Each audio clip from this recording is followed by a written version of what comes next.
नमस्कार। एक आदर्श शासक कैसा होना चाहिए, यह प्रश्न सतत पूछा जाता रहा है। भारतीय मनीषा ने राजा राम को एक आदर्श के रूप में मान्य किया है। राम राज्य का वही आदर्श विक्रमादित्य ने अंगीकार किया था। भारतीय इतिहास में विक्रमादित्य की महत्ता भी उनकी आदर्शवादिता ही है। मानवता और प्रजा की सेवा करते हुए उन्होंने राम बनने का प्रयत्न किया। लोक रंजन, प्रजा पालन और प्रजा रक्षण हेतु अनवरत कर्मशील और जागरूक रहने वाले विक्रमादित्य का वर्णन कथा सरित सागर में कुछ इस प्रकार किया गया है। वे पितृहीनों के पिता, बंधुहीनों के भाई, अनाथों के नाथ, निराशों की आशा और प्रजा के क्या नहीं थे, अर्थात सर्वस्व थे।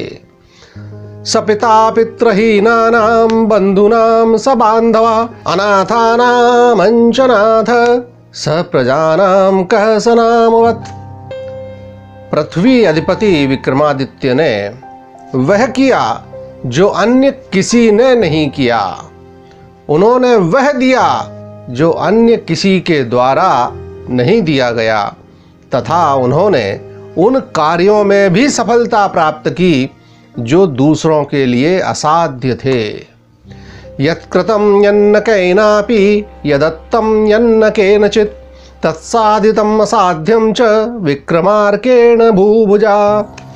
इसके पूर्व कि हम विक्रमादित्य से संबंधित प्रसंगों की चर्चा करें, हमें एक बात समझनी होगी कि ये प्रसंग कवियों द्वारा वर्णित हैं, अतः इनमें कल्पना का भी पुट संभव है। अतः जिन्हें इन पर भरोसा न हो, वे इनमें से सत्य को छानें, अलग करें। आइए कुछ प्रसंग देखते हैं। विक्रमादित्य के राज्य में त्रिपुष्कर नामक एक ब्राह्मण के पुत्र कमलाकर निपट मूर्ख थे। एक दिन उनसे पिता ने कहा कि बेटा, जिनके पास विद्या और बुद्धि नहीं होती, वह तो पूंछ और सींग विहीन बैल ही होते हैं। ऐसा व्यक्ति तो इस भूमि पर केवल भार है। अतः तुम कश्मीर जाकर चंद्रमौलिक गुरु की सेवा करो और उनसे शिक्षा ग्रहण कर ही घर वापस आओ। पिता की आज्ञा मानकर कमलाकर कश्मीर गए और अध्ययन किया। प्रकांड विद्वान बनकर वापस घर को चले। मार्ग में जब वे कांतिपुरी नामक नगरी में पहुंचे तो उन्हें एक अत्यंत सुंदर कन्या दिखाई दी, जिसे देखते ही कमलाकर मुग्ध हो गए। उन्होंने जानकारी ली तो ज्ञात हुआ कि जो भी उस भुवन मोहिनी कन्या से विवाह की इच्छा करता है, उसे एक राक्षस मार देता है। निराश और दुखी कमलाकर उज्जैन पहुंचे तो घर जाने के स्थान पर सीधे विक्रमादित्य के दरबार में पहुंचकर अपनी व्यथा सुनाई। राजा ने उनकी बात सुनी और फिर उन्हें अपने साथ लेकर खुद भी कांतिपुरी जा पहुंचे। उस राक्षस को युद्ध में मारकर उन्होंने उस कन्या का विवाह कमलाकर के साथ करवाया।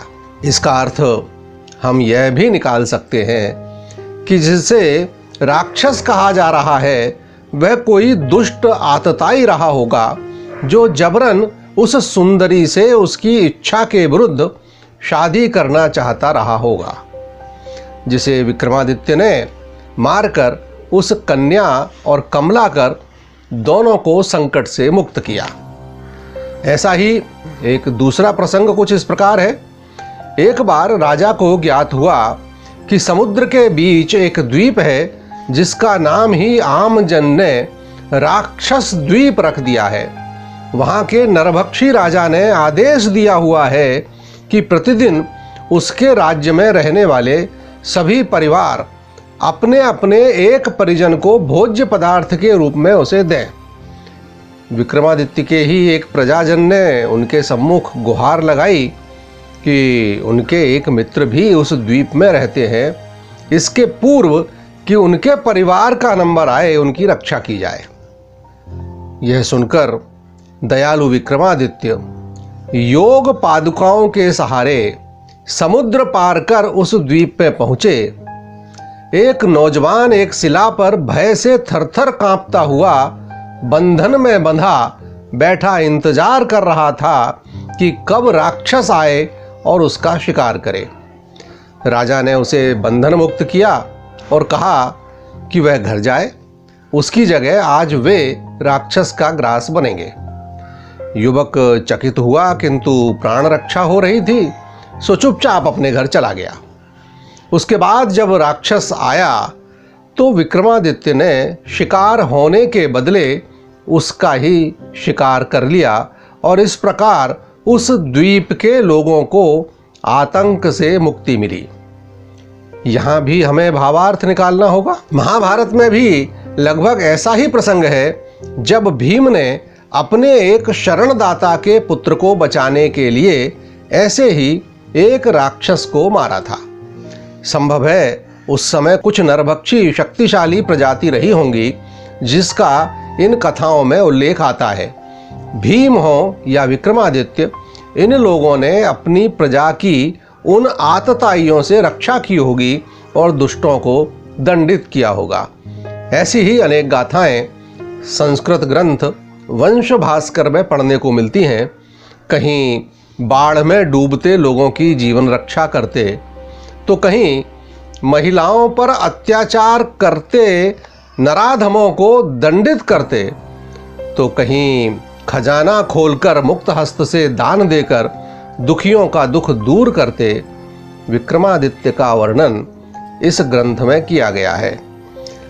पति के दूर देश रहने के कारण चरित्र भ्रष्ट हुई किसी महिला को सन्मार्ग पर लाने, कीचड़ में फंसी गाय को शेरों का शिकार बनने से बचाने, जलाने के लिए लकड़ी लेने जंगल में गई एक शूद्र वृद्धा के तूफान में फंस जाने पर उसे घोड़े पर बिठाकर स्वयं पैदल चलकर आने जैसे प्रसंग पढ़कर विक्रमादित्य की मानवता के दर्शन होते हैं। अंत में चलते चलते एक प्रसंग देखिए। एक दिन कुछ कांवड़िए विक्रमादित्य के दरबार में पहुंचे और जानकारी दी कि गंगा जी लेकर आते समय मार्ग में कुछ देवी भक्तों ने उनके एक साथी को बलि देने के लिए पकड़ लिया है। वे लोग भी बड़ी मुश्किल से भागकर जान बचाकर यहाँ तक पहुँचे हैं। यह सुनते ही निडर भाव से राजा विक्रमादित्य उस स्थान पर जा पहुँचे जहाँ उस कांवड़िए को देवी के सम्मुख बलि देने की तैयारी चल रही थी। कथाकार ने जो लिखा है वह तो इस प्रकार है कि राजा ने बलि देने को उद्यत लोगों से कहा कि भाई, इस दुबले पतले व्यक्ति की जगह मुझ जैसे मोटे ताजे की बलि दोगे तो देवी तुम पर ज़्यादा प्रसन्न होंगी, इसलिए देवी की सेवा में अपना शरीर अर्पण कर पुण्य प्राप्त करने का अवसर मुझे दो। लोगों को भला क्या आपत्ति होती। उन लोगों ने प्रस्ताव स्वीकार कर लिया, किंतु जैसे ही विक्रमादित्य ने उस कांवड़िए को बंधन मुक्त कर स्वयं अपने हाथों से अपना सर काटने का प्रयत्न किया, देवी ने प्रकट होकर उन्हें रोक दिया और कहा, विक्रम वर मांग। राजा ने कहा कि माता, अगर आप प्रसन्न हैं तो जीव हिंसा छोड़ दें। देवी ने कहा, तथास्तु। जो चाहें वे इस कथा पर विश्वास करें, अन्यथा इसका भावार्थ निकालें कि राजा ने अपने व्यक्तित्व से सम्मोहित कर बलि देने वालों का हृदय परिवर्तन कर दिया और भविष्य में जीव हिंसा न करने का वचन ले लिया। नमस्कार।